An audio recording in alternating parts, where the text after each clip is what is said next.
Esse é o Chevy Talks. Qual que é a... Não tô saindo da pergunta, ainda estamos na mesma.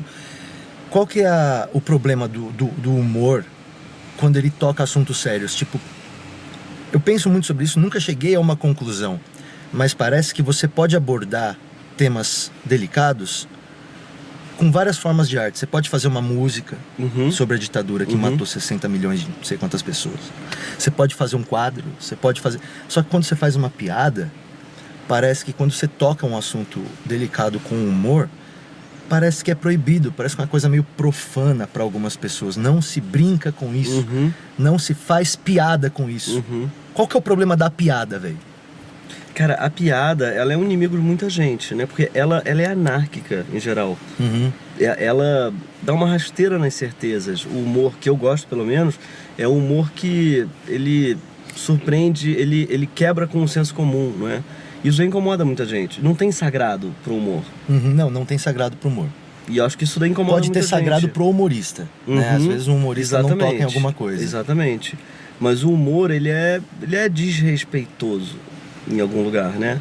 Eu até lembro o Zé Celso, uma vez falaram do Zé Celso, assim, eu fiz um curso com ele, bem doido, assim, o curso, mas uma delícia. E aí alguém falou, o senhor vai... Ele ficou ofendido como se tivesse xingado ele. Falaram de senhor. O senhor vai... Senhor? O que é isso? Que senhor? Só viu, não, é respeito que eu tenho por você. Odeio respeito. Não me respeite. Interessante, eu odeio não respeito. Não me respeite. Eu odeio respeito, essa coisa, cara, conservadora, assim. Primeira vez que o respeito é uma coisa tão unânime, né? Tu vai falar, tem que respeitar. Tem que respeitar, todo mundo merece respeito. Interessante o ponto dele. Aí depois ele continuou, eu não quero respeito, eu quero adoração. Aí entendi que ele achava o respeito pouco, entendeu? Entendi. Falou, nossa, que cara humilde. Aí fala, não, é o contrário. Exatamente. Cara, mas eu entendo um pouco ele, porque eu acho que a gente no Brasil às vezes tem uma cultura que eu acho que ela é conservadora em relação ao respeito da fé dos outros, por exemplo, sabe? Eu acho que a gente tem a impressão no Brasil às vezes de que o sagrado dos outros é universal.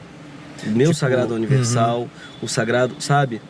Tem que respeitar. E quando na verdade eu acredito que não existe sagrado universal. Sagrado é pessoal, né? É pessoal, exatamente. Eu tenho meus sagrados. Como você bem corrigiu, o humorista tem os sagrados. Eu tenho os meus, sabe? Eu tenho um puta respeito pelo teatro, por exemplo. No palco eu evito, tipo, comer no palco, sentar no palco falando, sabe? Eu gosto de guardar o palco como um lugar um pouco sagrado. Só subo com o pé direito, umas coisas ridículas. Que é um respeito, mais que isso, é uma adoração pelo espaço ali do teatro. Mas se alguém quiser subir comendo pelado um McDonald's que for... Não vai te ofender e... Não, porque é sagrado pra mim. Saia deste templo, você não vai falar isso. Exatamente. E eu acho que isso é muito importante. E eu sinto que as pessoas, elas se sentem isso, desrespeitadas se você está falando de algo que é sagrado para elas. E não entendem que não tem nada a ver, porque o que é sagrado para você é forte... O que eu acho sagrado, ninguém consegue respeitar de tão sagrado que é, entende? Então, às vezes eu acho que tem um pouco a ver com isso, sabe? Quando você brinca com a fé de alguém e a pessoa se ofende, talvez a fé dessa pessoa seja um pouco frágil. Perfeito, eu concordo com isso. Porque quando eu tinha a minha fé, né? E quando eu tinha as minhas convicções, as perguntas que às vezes me demoviam da minha fé me assustavam. Perfeito. Tá ligado? Eu preferia não ouvir as perguntas. Mesmo até quando elas vinham de dentro da minha própria cabeça, eu tentava silenciar elas. Porque eu acho que ela evidencia pontos de falha na sua convicção, tá ligado? Pontos de falha na sua fé. Você consegue entender que apesar da sua convicção, tem gente que tem certeza que é o oposto. E aí você às vezes se abre pra pergunta. Exatamente. E a pergunta às vezes ofende, né? Cara, é exatamente isso. Eu acho que o fanatismo se incomoda muito com o humor por causa disso. Porque acho que nenhum fanático é 100% fanático. Sempre tem aquela dúvida ali no meio. Tem impressão de que a pessoa sempre tem aquela perguntinha ali atrás, assim, cara... Mas e se? Tu é uma fraude, desculpa.